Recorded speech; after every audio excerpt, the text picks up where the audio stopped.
According to the American Cancer Society, nearly 100,000 Americans will be diagnosed with melanoma in 2022. With people spending time outdoors this summer or working out in the sun, it's important to understand some simple but important ways to protect your skin. Thanks for joining us for this week's Health News You Can Use. I'm Lindsay Stish. This week, we're talking about how to take care of your skin, the best sunscreens, and when to make an appointment with a dermatologist.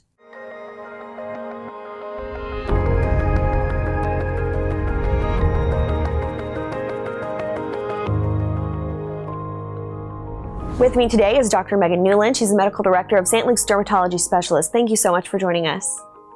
Thank you for having me. So, Dr. Newland, first, what are some of the most important things that people should understand about skin safety and just protection in general? I think the most important thing for people to understand is that they shouldn't burn and they shouldn't get too much sun. And a lot of that depends on their skin type. So the fairer you are, the less sun you can tolerate safely and the easier you burn. I see patients all the time that come in with a sunburn and say, but I used my sunscreen.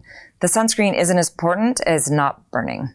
Now, what does the sun do to your skin if you get too much sun and you do burn or tan? UV light on your skin is absorbed by your DNA when you're fair. If you're darker complected, you have pigment sitting over your DNA, a pigment cap that absorbs the UV light. So in fair skin, as your DNA absorbs UV light, enough hits of that, you end up getting skin cancers. Now, your immune system takes care of a lot of those, but the longer you live, the fairer you are, the more likely those accumulate into something like a skin cancer. And it also contributes to skin aging.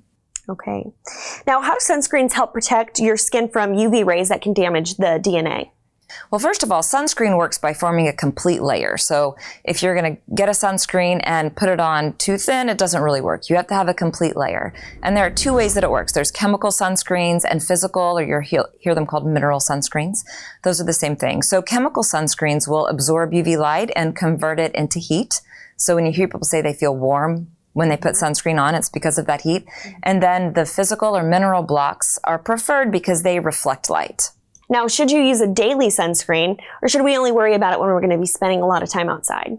A daily sunscreen is important the fair-skinned you are, because your sun exposure, it accumulates in your lifetime. So if you get 10 minutes a day, that's 50 minutes a work week, 200 minutes a month, and that over time accumulates.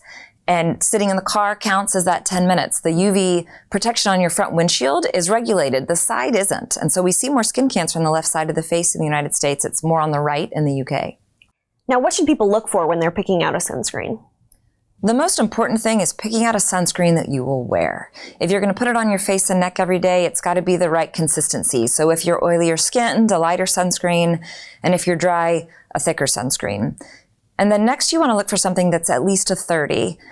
When 30 SPFs are studied, it's applying a liberal layer. So I actually choose a 45 so I can still get good coverage without quite as thick of a layer. And then I get the question a lot, can I wear sunscreen just in my makeup? Makeup is an okay sunscreen, again, as long as you apply it liberally, but you also want to include protection on your neck because your neck is out year round. And so if you're putting makeup on your neck, that's fine, but you want to be sure you have a sunscreen on your neck as well. Okay, that's a great point. So what are the biggest mistakes people make when they're using sunscreen? I would say number one is the spray sunscreens. Since sunscreen works by forming a complete film, if you just spray it and don't rub it in, it doesn't do that. The FDA says you need to do that 3 times. I think the second thing is not reapplying. When you sweat, you break that layer. When you're using a towel and dry yourself off, you break that layer. So you need to reapply. And probably the third is thinking that sunscreen is all you need. If you're out in the peak hours of the day, especially the lighter skinned you are, sunscreen alone is not going to protect you. Wearing some protective shirts, hats, and trying to avoid those peak hours is important. Okay, I'm definitely guilty of some of those, so those are great reminders. When should somebody see a dermatologist? Definitely by the time you're 50. That's the only standard of care now, but things to consider when you're considering seeing a dermatologist is if you have a family history of melanoma, you should go earlier. If you have a changing mole, and when we're looking at moles, we call it the A, B, C, D, E's of melanoma. A being an asymmetric mole, B, jagged borders, C, multiple colors, D, a diameter larger than 6 millimeters, which is about a pencil eraser, and the biggest one is E, an evolving or changing mole. We want that seen by a dermatologist. Okay, great. Well, thank you so much for joining us today. Thank you. To find out more or to schedule an appointment with St. Luke's dermatology specialists, visit stlukeskc.org/dermatology. You can also stay up to date with all the latest developments on the COVID pandemic and other health news from St. Luke's at stlukeskc.org/news. Thanks again for watching. We'll see you next time on Health News You Can Use.